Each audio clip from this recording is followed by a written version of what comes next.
Welcome to Markegy, the science of marketing strategy, a bi-weekly podcast where all the cool marketers discuss their favorite marketing strategies, study by study. On this show, we feature marketing risk takers who believe long-term wins for the customer equal long-term wins for the business too. How? Human-led marketing, the combination of where science, creativity, and strategy meet, or as we also like to call it, Markegy.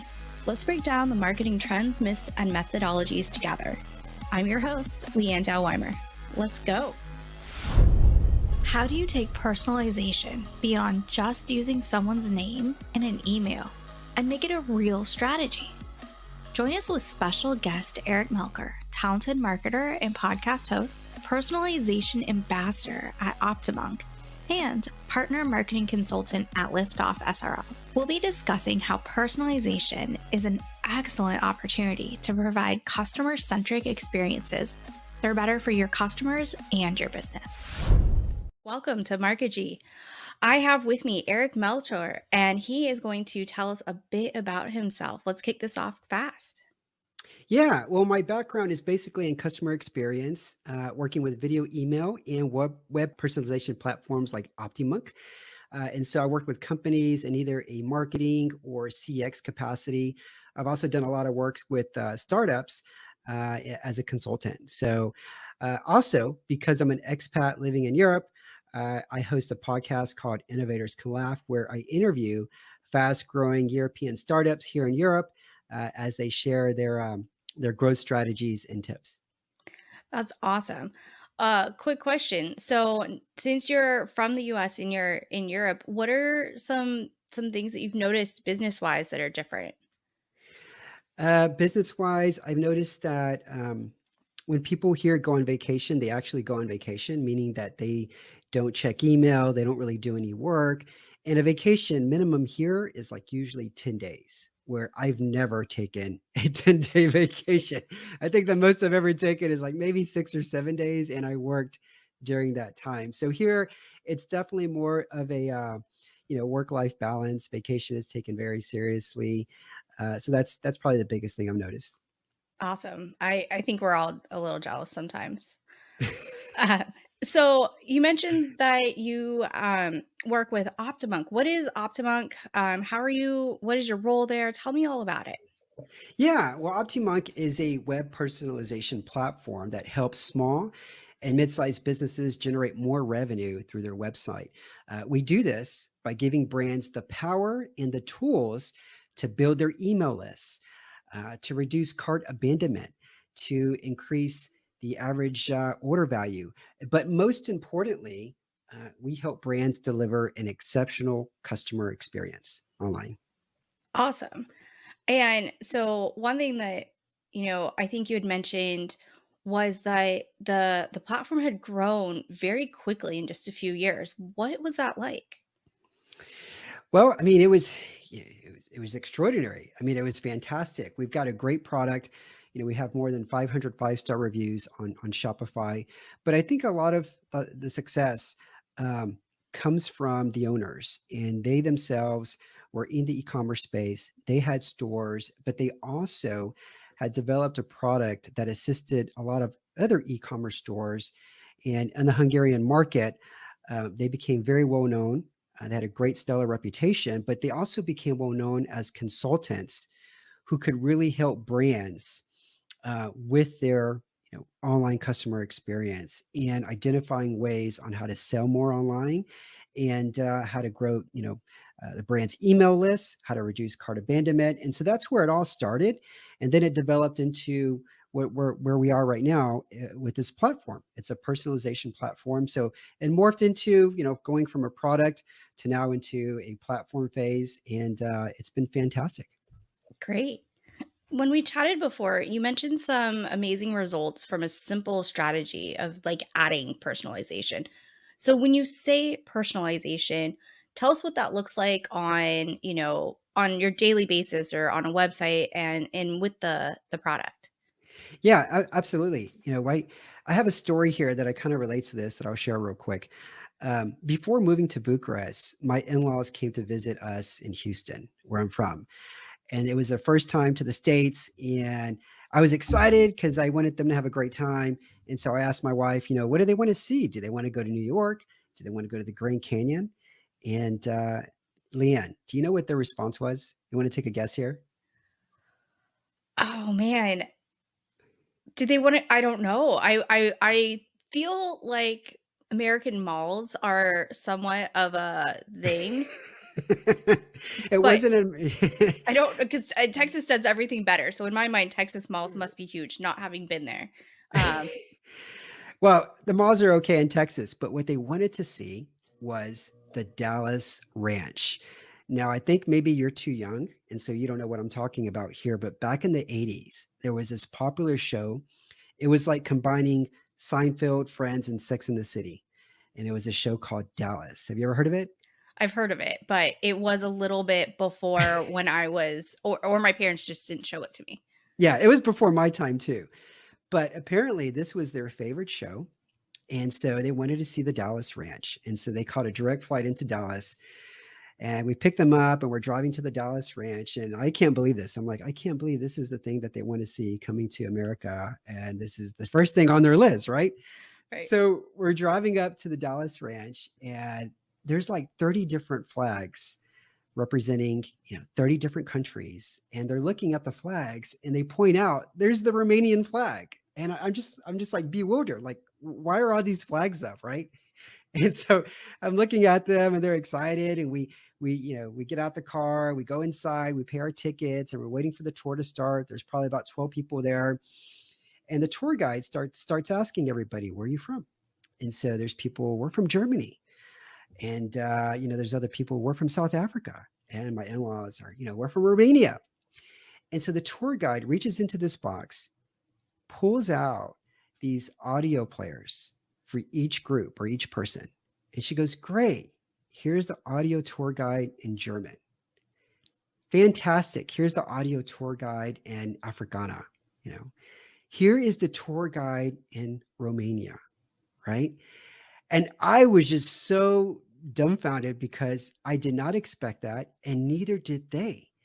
I mean, that in itself brought a smile to their face. And now they realized that they were going to hear this tour in their own language, didn't have to like wait for my wife to translate anything, didn't just, have to experience this tour in English, which they don't speak, right? And so this tour could have turned out to just be an ordinary tour if it was in English, right? But that would have meant it would have been a very, very underwhelming and poor experience.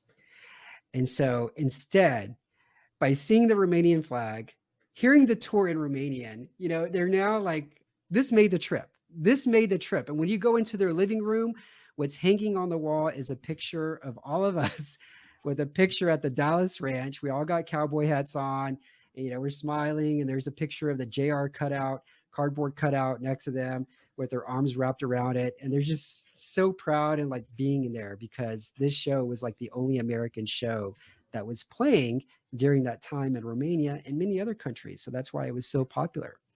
So what is this world, what does this mean to e-commerce or for businesses? Well, if you think about e-commerce, unfortunately, almost 99% of brands think this way. They think that let me just give the standard experience to everybody that comes here. And unfortunately, that's not what people want, right? They think that, hey, if I want to increase my revenue, let me come up with some kind of promotion that I can share with everybody, and that will lead to more sales.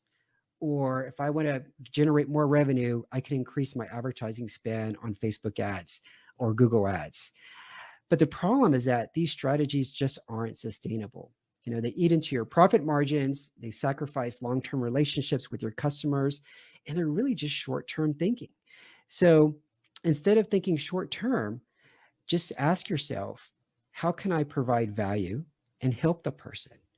And so one example that a lot of our customers, a lot of our brands that use OptiMonk do really, really well, they take that long-term approach. And so instead of immediately trying to get somebody to purchase something or give up their email address, here's an example. Imagine you're in the health and wellness space and you have a visitor who comes to your website organically. You don't know anything about them, right? They came organically, right? And so you could welcome that person by showing a pop-up saying, welcome here. And because you're in the health and wellness space, and maybe you specialize in 3 or 4 different things or 3 or 4 different products, you can ask them a question. Simply like, what is it that you're trying to solve here? Are you trying to lose more weight? Are you trying to sleep better? And based on that question, many people, more than 25% on average, will answer that question. If you ask that question and incentivize it by saying, if you answer this question, we'll give you a 10% discount, right? And so now you've created this micro engagement. You're not trying to push anything on them. You just want to know more about them. And you're going to start personalizing that experience in real time. And so a lot of our brands do that very, very well. If they don't know anything about the customer, they immediately want to do a micro engagement. And so they can learn something about the customer. And then after they learn something about the customer, they start personalizing the rest of the experience in real time on the website. How does that sound? Yeah. That sounds pretty amazing. So, one of the last things you said was a micro engagement. Now, for somebody listening who wouldn't really know how to do a micro engagement, what's an example, or how would you define that? Yeah. A micro engagement can be usually in the form of a click, Mhm. right? And so maybe just putting a little sidebar or a little pop-up message on your website that gets the person to respond, usually in the form of a click. And so that's one example. And another example is, let's suppose, because you can look at the location of where somebody's coming to your website from, let's say you have a visitor from Germany in your stores in the US. And you've noticed that a lot of people who are coming from Germany tend to not really purchase until they send an inquiry. And that inquiry is, hey, do you ship to Germany? Right? Right. So what you can do is like, once you recognize where the person's coming from, you could show a little side message that says, hey, welcome from Germany. Yes, we ship there. Right? And so now you've just established a little bit of reassurance and trust in your brand, and it leaves a little favorable impression. And that's what you can call a micro engagement right there. That little Love act. it. Love it. Yes, absolutely. And I think it's just a sprinkling of those little touches where it's just right type of, value is hugely important. Yeah. Uh Yeah. So let me go back to the first example real quick here. yeah, You remember the example was a health and wellness space, right? You're asking somebody a question and you say, hey, if you answer, we'll give you a 10% discount, right? We're not even asking for their email address, just saying, just answer this question, you get a 10% coupon code. About 25% of people on average will answer that, will click through that. And then great. The second screen they could see is fantastic. Here is your discount code. By the way, because you want to learn trips, strategies on how to sleep better, would you like to give us your email address so we can send you offers and content on how to sleep better? Right? That right. one question, that one question. Now, they've already submitted, they've already answered the question, they've already got the coupon code. What we're seeing from our clients is that because of that first micro engagement, they're more likely to do a second micro engagement and say, sure, why not? Now you personalize the experience. They know that they're not going to get content that is something related to something else that they're not interested in. They're interested on trying to learn how to sleep better. And so we're seeing about 35% on average people willingly give their email address and signing up, subscribing to your newsletter because they know that the information that they're going to receive is personalized, right? Right. And it's also like a somewhat of a prequel, right? Because people that aren't interested in that content aren't being served that request. Absolutely. And it does it in there, Leanne. So after that second screen, what you can also do is now that you have this information that you collected about them, their interests, right? You can actually show a third screen and say, oh, since you are interested in learning how to sleep better or wanting to sleep better, here's our top 3 products that can help you sleep better, right? And so what that does now it helps increase conversions because now the person doesn't have to go searching your website, navigating and trying to find out, what's the products that are right for them. You're presenting them your best products related to their specific interests. And to top it off, is that you've more than doubled conversion rates, right? Because the first pop up is going to give you a 25% on average click through. The second pop up, about a 35% on average click through. And so now you've already more than doubled your list building activities because the average pop up gives you about a 3 to 4% conversion rate if you're trying to subscribe or get people to subscribe to your newsletters. But this method will more than double that. You're looking at 9% or above list building conversion rate just by doing those simple micro engagements right there. Love it. And I mean, kind of we don't need to talk too much about how great list building is, but it's definitely something I'm passionate about because one of the things is that you get these people and you spend so much time, money, and effort to get them just to that stage where they'll come to your website or they'll see what you're posting on social. And I love email because it has a warm place in my heart, if you will, because it does give you that more engaged, easier, actionable, longer term relationship that is capturing them to and becoming part of your people. Um, Yeah, absolutely. And most brands wait to start personalization with the email, right? But right, that's right. after the post-purchase experience. Here, you're starting that personalization experience in real time while they're on your website. And now, because they've answered questions, you can segment them automatically into different funnels that you're using for email. And so you don't have to wait to send out an email and wait, okay, did this person click on this link here? And if they did, I put them in another automation. No, you've already segmented them. And so you Mhm. know what they're interested in. And now you can nurture that process. You can begin nurturing them, educating them. And so now you're actually going to increase the revenue and the conversions that you get from your email campaigns because you already have this better segmented. Absolutely. And the other thing is that you didn't start off by annoying people off your website by blasting them with like all the like generic ones where it's just like 10% off. Like, no, I just got here. I don't know Yeah. you yet. Yeah. And I think, that's where, there's always the hard sales, the hard marketing, and the brute force is a phrase another person used that just alienates people. And so, I love that this approach takes into consideration what the people want and allows them to self-serve, but also be served the type of thing that they're looking for.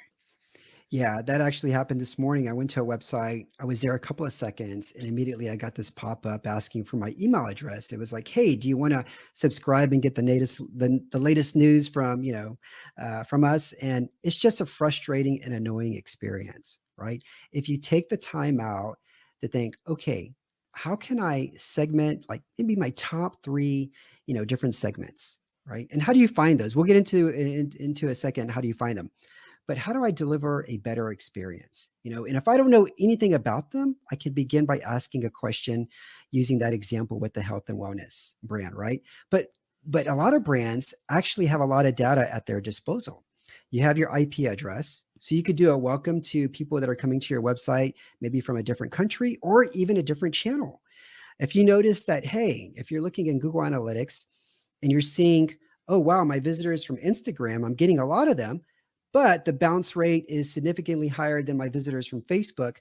Hmm, you know, let me do something different for my visitors from Instagram. And so maybe you could welcome them and give them, maybe a coupon code or simply ask them, like, what is it that you're looking for? Welcome, we love Instagram too, but help us out here. What are you interested in? Right.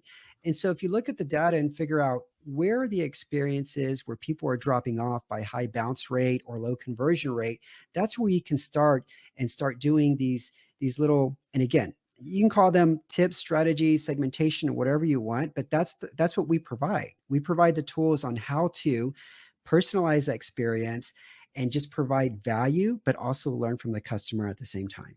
Right, because at the end of the day, like, we can talk about how cool this is, but the actionable part is that there's a tool that exists that helps you with this, and I think that that's where a lot of our marketing creative minds get stuck is finding the specific thing to do the specific thing. And, you know, vague phrases aside, it can be, we have brainstorming sessions, we spend all this mental effort and we think about how we could do things better, but then we need the actionable tips, that we need the actionable use cases, because, even just looking at the data, it's really easy for people. One common mistake, that is a little controversial, but sometimes people are like, "Oh, this is too high for cost per click." But then, is it because of a mismatch? Is it because of your creative? Is it because the type of click you need that actually ends up converting is more expensive, right? You could have like a ton of low cost clicks that just go to like the vapor, and or you might have like 5 higher cost ones that actually convert. And so, with things like this, and another tangent aside is that in social specifically, because I spent a lot of time there in the past 5 years, was that I would have clients that would be like, "Well, we're gonna measure you by how many customers you bring in." I'm like, "Well, I'm only the very top of your funnel. I'm only where people meet you. Like, if they go to your website and they don't convert, like, I don't have control over that." So I see so many uses for this. But at the end of the day, it's really just making sure that you're serving the person that you're trying to attract, what they're looking for. Yeah. Um, and then go ahead. Yeah. So here's another, my number one recommendation for anybody that's thinking about personalization, right? My number one advice is change the copy and the headline of the landing page based on the demographics or interests of your shopper. Now, most products out there, they have more than one value proposition, right? We have a brand, for example, BlendJet, one of our clients, and they have this great blender, but the value propositions are, hey, it's portable, it's self-cleaning, right? It's very powerful. It's easily rechargeable through USB. So they have these different value propositions, and they're running all these ads on Facebook, right? Based on the different demographics and value proposition. So instead of sending all of those different people to the same landing page, they're using those campaign parameters that they're creating for specific campaigns in Facebook and plugging those same campaign parameters into our platform and just changing the headline and the value proposition. So that way, when somebody clicks on one of the ads that was really around the portability feature and highlighting that, when they click on that, they're going to go to the page and the main headline is centered around how portable the blender is. And so that's the easiest thing that you can do is just, hey, if you're spending money on advertising and whatever it is that, whatever your copy that you have on that specific ad, whatever that main value proposition is, make sure it's on the landing page too. Right. Right. Unfortunately, a lot of people use different tools out there and they'll create, they'll go to Unbounce or whatever, and they'll create dozens and dozens of different landing pages. You could do that. It'll take a lot of time and effort. It does. But you can use like a platform like OptiMonk, and you can have the same landing page, but easily be able to switch out the headline automatically based on the parameters of your advertising campaigns in Facebook. Which, is a huge time saver, because yes, making individual landing pages are an experience. And it depends how much, how many use cases you have. One thing we haven't quite talked about yet is privacy, and you're in Europe, so I'm really curious how this comes into play when you're talking about personalization, and where do you think the balance is? It sounds like you're really, using the micro engagements to get not just like a passive permission, but an active permission to be Mhm. contacted. But when someone first comes to interact, how does privacy play in there? Where's the line? Where's the fine line?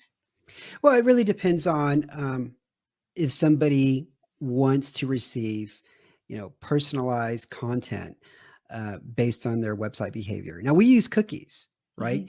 And I love personalization. I rarely delete my cookies because I like seeing content that's really related to my interests, you know?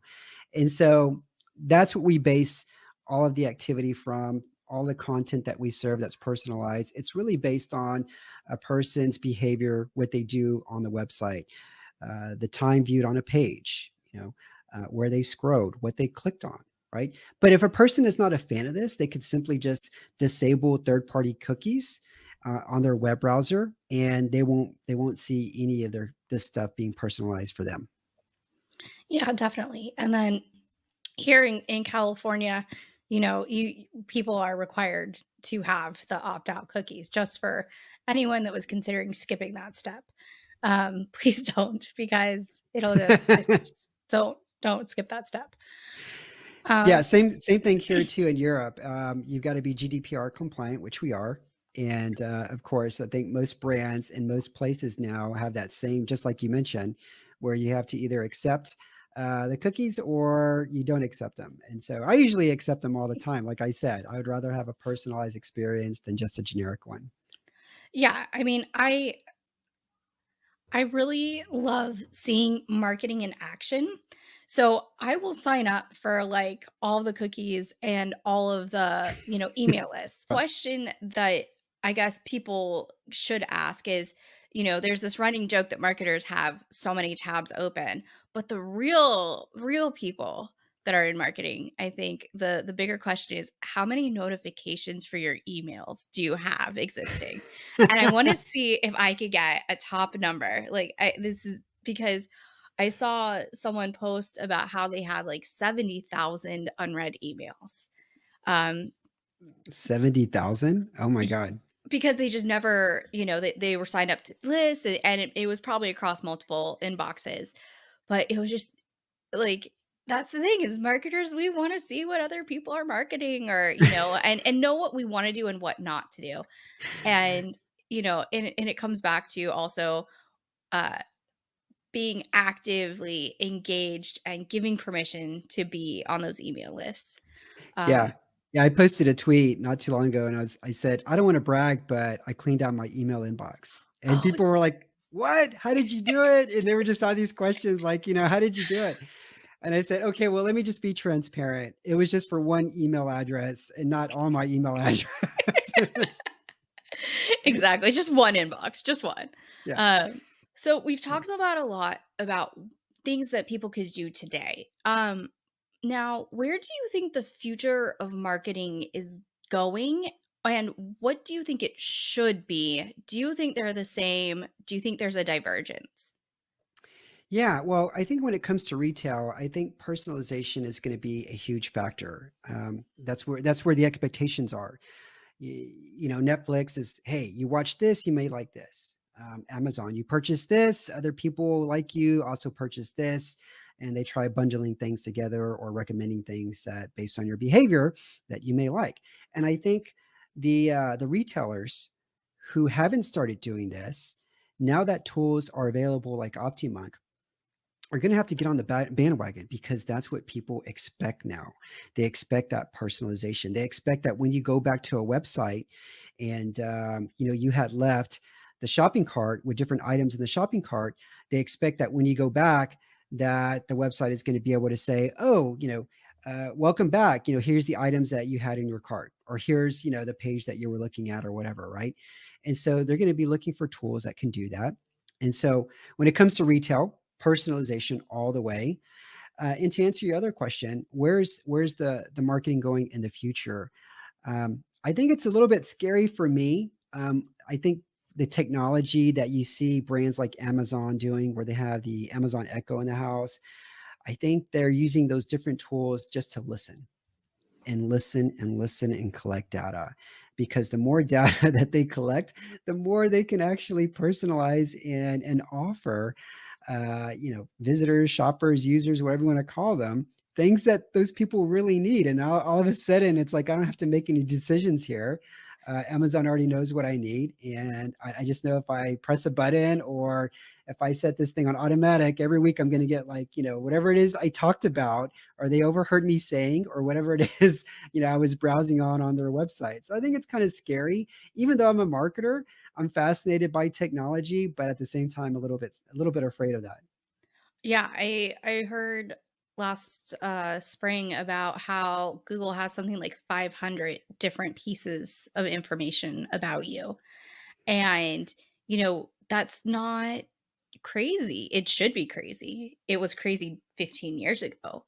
Yeah. But, we're so entrenched, and especially with the, past 3 years of what's changed now, everything's come online. I think that beyond just the amount of data that exists about us in the digital space, that it's also becoming more integrated with the physical space.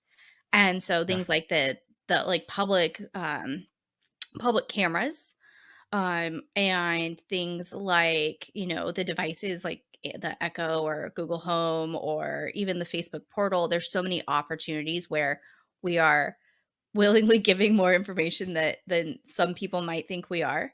Um, and then the other aspect though is that it does give us a tremendous value. And, I personally love going to some of the larger retailers and seeing the suggestions of how they would put like necessarily a shirt with a skirt or pants or how they bundle it.